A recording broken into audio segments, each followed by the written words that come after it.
What's up, beautiful people? Today we're going to be checking out Vivek Ramaswamy shares how he would end the Russia-Ukraine war. Let's get to it. An opportunity to lay out my foreign policy vision for where we're going in the next generation of our engagement on the global stage, and it will revive that spirit of Nixonian realism. It is why it was important for me to be here in person today, to make this announcement here in the Nixon Library, where much of that wisdom resides. We live in a moment right now where actually, they say the worst ideas in Washington are bipartisan. Our engagement in the Ukraine war continues to prove that, if you ask me. But the way we're going to actually do this is by transitioning from an era of neoconservatism and liberal hegemony to an era of realism and unapologetic American nationalism, where we stand for our national interests on the global stage.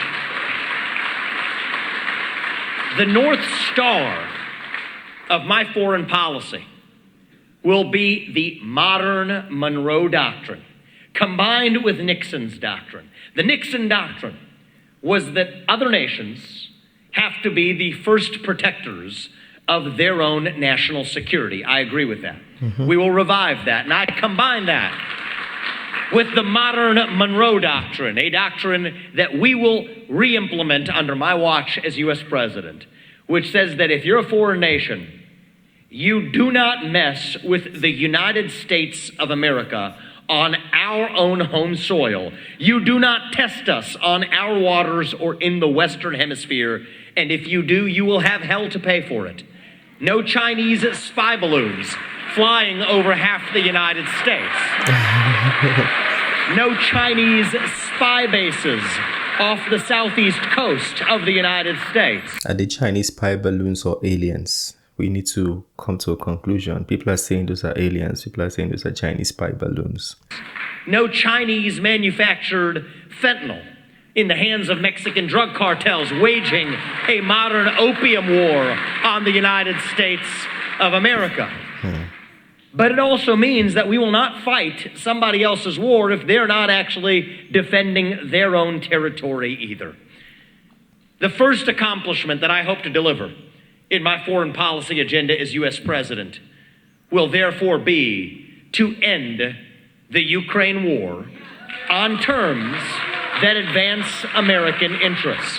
I refuse to use our own military resources to defend against an invasion across somebody else's border when we should be using our own military to defend against the invasion across our own southern border in this country, the United States of America. Self-employed in Canada? Protect your small business with Zinsurance.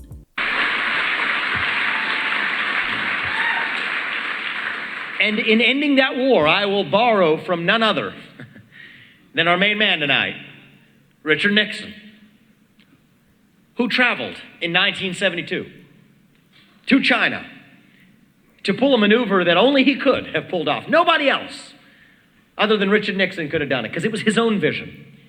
You know, if you're going to actually find one of those rare moments to reassert American interests on the global stage, you can't be just a vehicle for somebody else's agenda. In fact, much of the managerial class underneath him resisted the decision that he made, because they said, you can't trust Mao Zedong. Well, Richard Nixon knew we couldn't trust Mao Zedong, but he knew we could trust Mao to follow his self-interest if Mao could trust us to follow ours. And that's what he did. He did it out of strategic necessity. Yes, other presidents thereafter, in the decades that came after, messed that up with the doctrine of democratic capitalism that then took that to the next level, thinking that we were going to export Big Macs and Happy Meals, and somehow that was going to spread democracy to places like China. That didn't work. That was a bipartisan consensus through the 1990s, but that wasn't Nixon's vision. Nixon's vision was to recognize that the chief threat that the United States faced, the Cold War that we were actually in, was not with Red China, but was with the USSR.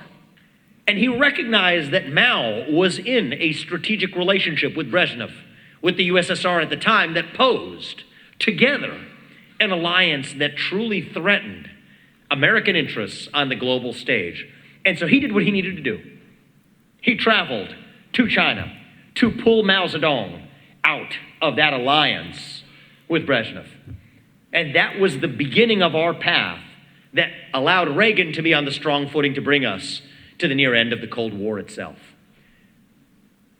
Well, I have a news flash for the modern neoconservative establishment, the modern propagators of liberal hegemony. The good news is that the USSR does not exist anymore.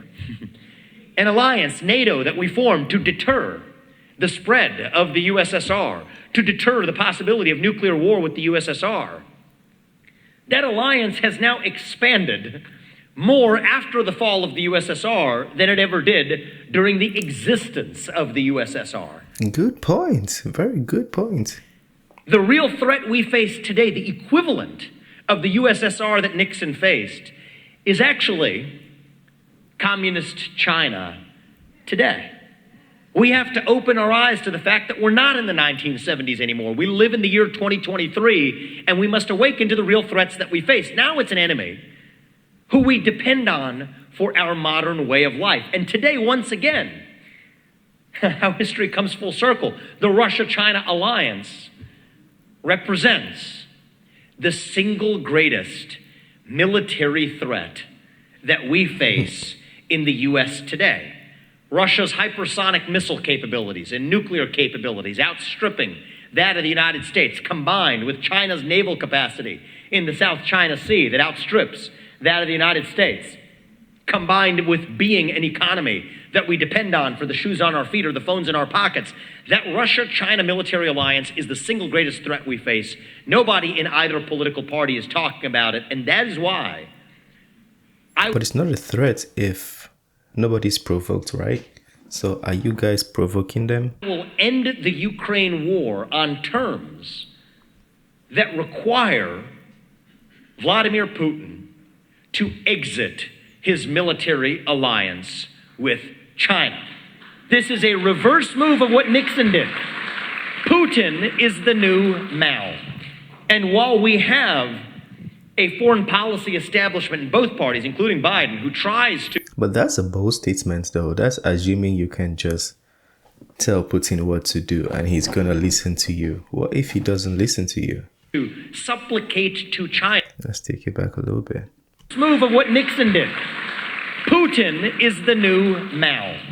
And while we have a foreign policy establishment in both parties, including Biden, who tries to supplicate to China to get Xi Jinping to drop Vladimir Putin, what we really need to be doing is getting Vladimir Putin to drop Xi Jinping. And so what I've said is that, you know what, in any good deal, I know this from the business world, it's not that different in foreign policy. Everybody has to get something out of the deal. That is realism. That is the truth of how a good deal gets done. And everybody has to compromise. The deal I will do with Vladimir Putin is simple. We will freeze the current lines of control. We will further make a hard commitment that NATO will never admit Ukraine to NATO. But in return for that, that's a big win for Putin. I'll admit that. You're not supposed to say you give Putin big wins. That's a big win for Putin. But there's a bigger win for us. The bigger win for us is I will require that Russia exit its military alliance with China. I will require that Russia remove its nuclear weapons from Kaliningrad, the strip of Russia that borders Poland. And I will require, pursuant to my modern Monroe Doctrine, that Russia remove its military presence in the Western Hemisphere, not in Cuba, not in Venezuela, not in Nicaragua. You're out. And in return, we will reopen economic relations with Russia, just as Nixon did with China, to recognize that, do we trust Vladimir Putin? No, we don't. Does Putin trust us? No, he does not. But Putin can trust us to follow our self-interest, just as we can trust Putin to follow his. And that is why in my first year in office, Interesting. in 2025, I will make a trip to Moscow to deliver the same deal that Nixon did when he traveled to China. This is how we restore realism in our modern foreign policy to actually advance American interests by pulling apart the alliances that threaten us. Hopefully it's not too late because BRICS is expanding. Would they really need U.S. economic relations when BRICS is expanding? They're basically taking, I think, half of the world's all petroleum countries now. Saudi Arabia, Russia, almost half, like 40%. And they have half of the population, or 40% of the population. So would that deal really be enough for Russia to accept it? That would be a question, right?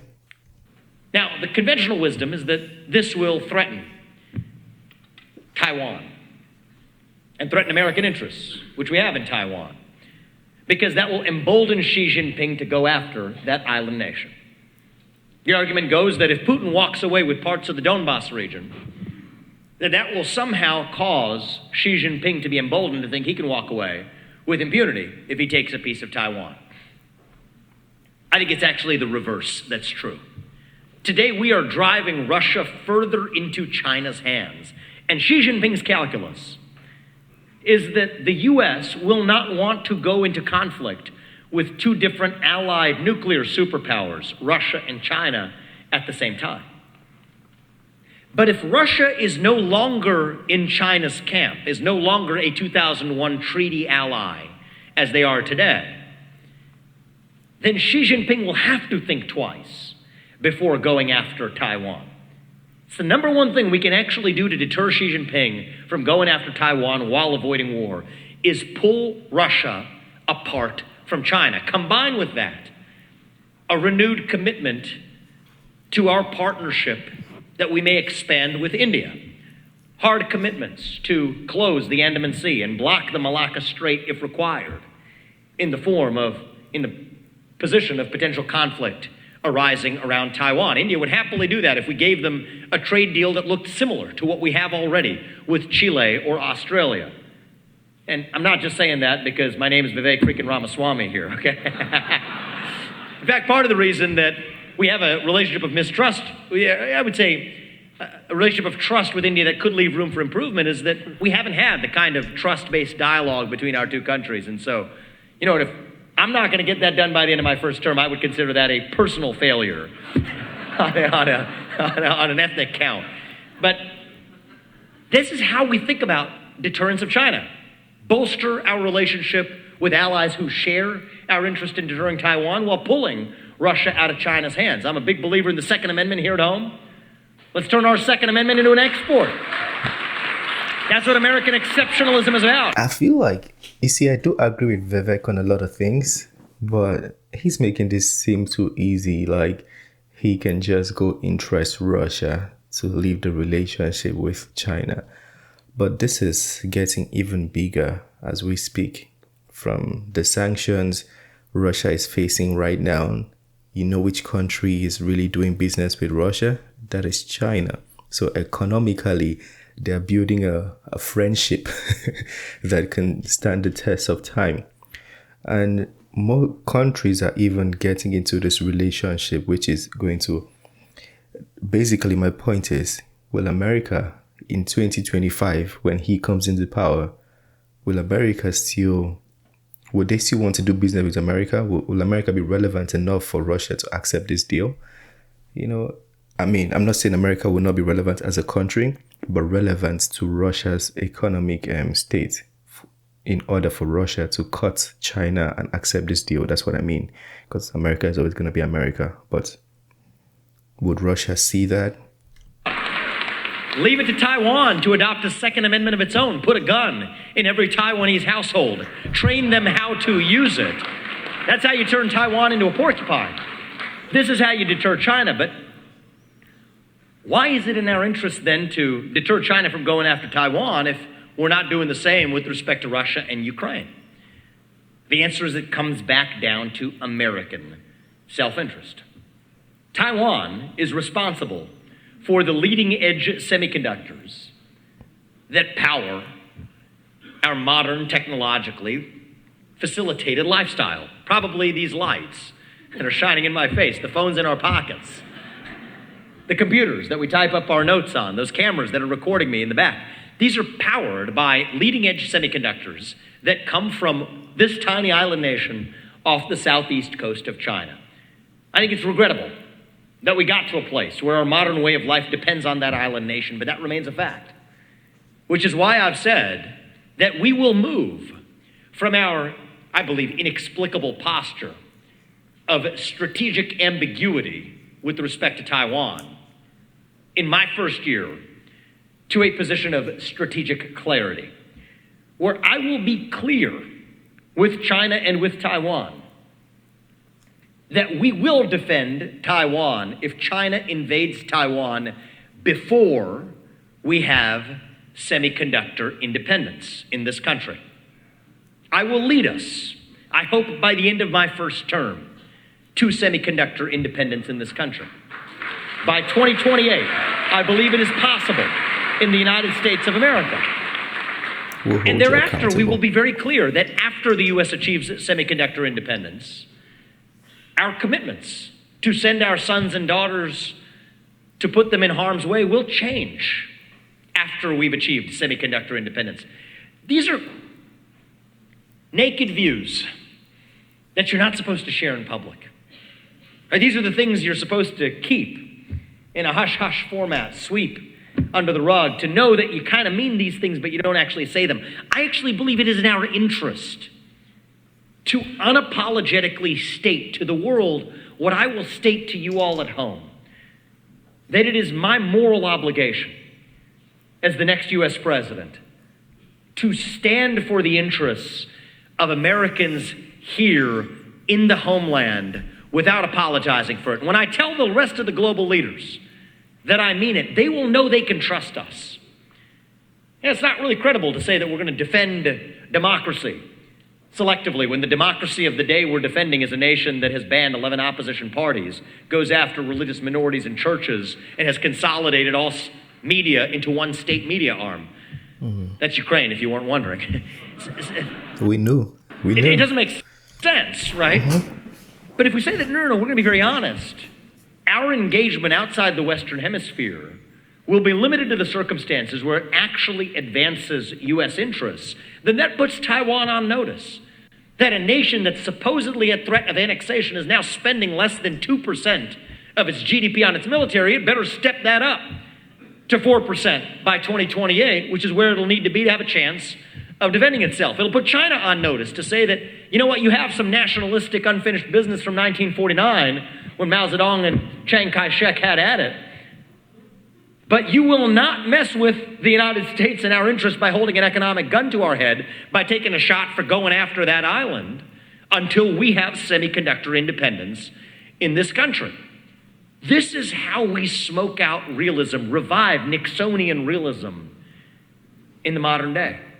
Revive George Washington's vision of what it means to put the interests of this nation first. This is an uncomfortable shock to the modern bipartisan foreign policy establishment. I'm an outsider. That is what I believe it will take to turn our foreign policy establishment back upside down where it belongs. That is what it will take to get our NATO allies who spend, more than half of whom, less than the 2% they're obligated by treaty to actually spend on their own national defense. That is how we restore sanity to a world in which we represent 36% of our allied GDP while spending 61% of our allied defense. This is not the stuff of advancing American interests, but it will take an outsider with a fresh perspective. Okay, that was a good video. He shared his views on how he would end the Ukraine war, basically form an alliance with Russia, give Russia a deal, and get them to basically end the war.